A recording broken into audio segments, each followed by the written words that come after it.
month ago today that I released my debut single, Youthquake. So I thought I'd take you through the song track by track and show you some of my favourite things about it. When we wake, there's gonna be a youthquake coming like you never known. Number 1, pre-production. I wrote the song during the first lockdown. I wrote it on piano and guitar, which is my preference really. And then when I was happy with it, I've showed it to Matt Brettle, and we started putting together a demo, putting together like a rough track. And there's a lot of that stuff that actually made it onto the final recording. Matt had a really cool layer of like electric percussion and things like that. And we also played in a lot of guitar tracks. So I'll show you what that sounds like.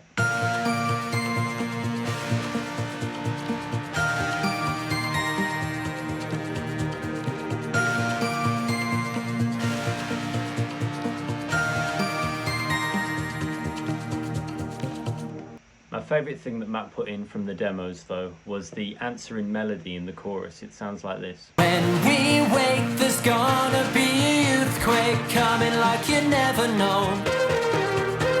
Watch the world shake. So that sounds like it's a guitar, but it's actually me singing into the mic the guitar line, and then Matt doing all kinds of trickery and sorcery to make it sound like a guitar. But the advantage of doing that is that you can end up having kind of like a singing guitar, which is what you get in the kind of second lyric of the chorus. The world shake, there's gonna be a youthquake coming like you never known.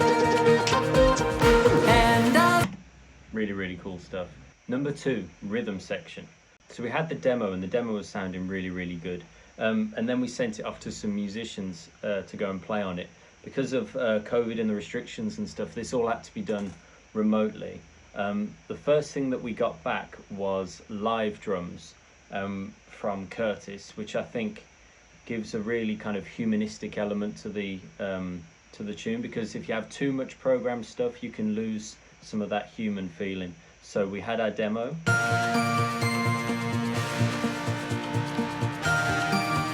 And then Curtis came in.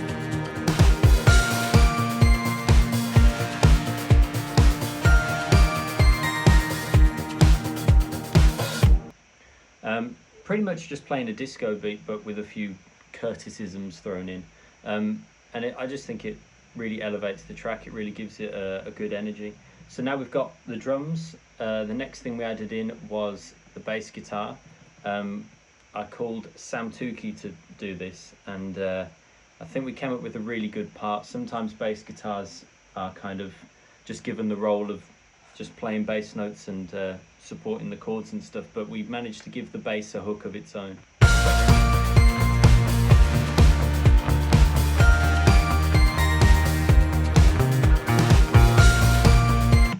Which I think was really, really cool. So it's starting to build, it's starting to sound like a track now. And the instrument probably doing the most lifting in the whole track is the guitar. If we take the intro, you can hear at least 3 guitarists.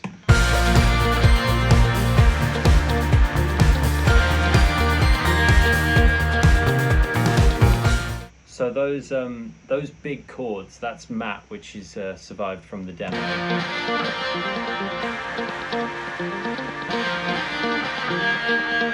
And those single lines, the melodic line, that's my brother Will.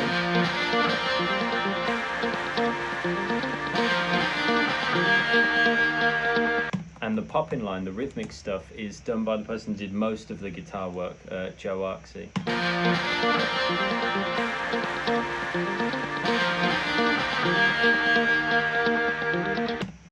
And there's a few opportunities where Joe kind of gets to flex his guitar skills on the track. In the second verse, he's got space to kind of play around the melody with some really cool stuff. I need space, but please read my diary. In my pocket, I can block it anytime it suits me.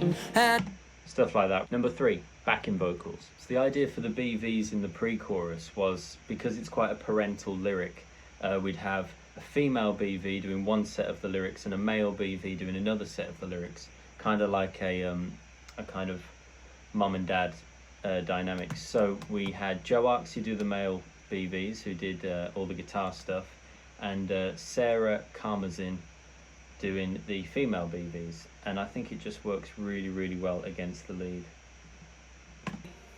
don't waste your money, honey.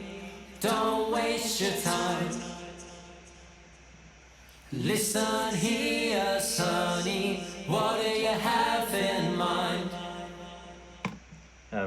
Which I just really like. I think is really cool. We kept that idea going, especially with Sarah in the choruses as well, because I think there's just a really good contrast between our voices. Obviously, the lead is a male vocal, sang quite hard, so to have a female vocal singing quite soft is a really good contrast. Also, Sarah can sing in tune, and she did, but we gave her quite an edited sound, just again to give a little bit of variation against the lead. When we wake, there's gonna be a youthquake coming like you never known. Watch the world shake, there's gonna be a youthquake coming like you never known. Nice. For the choruses, we also wanted it to have a real kind of sense of unity in terms of the BVs, because it's when we wake, it's the collective pronoun. So we decided to add in a chant vocal. When we wake, there's gonna be a youthquake coming like you never known. And that's me, Patch, and Sarah all round one mic. There's gonna be a youthquake coming like you never known.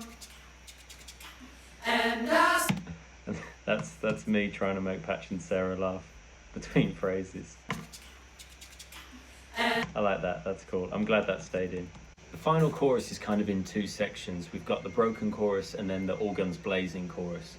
And we needed a couple of sounds that would transition between those two sections.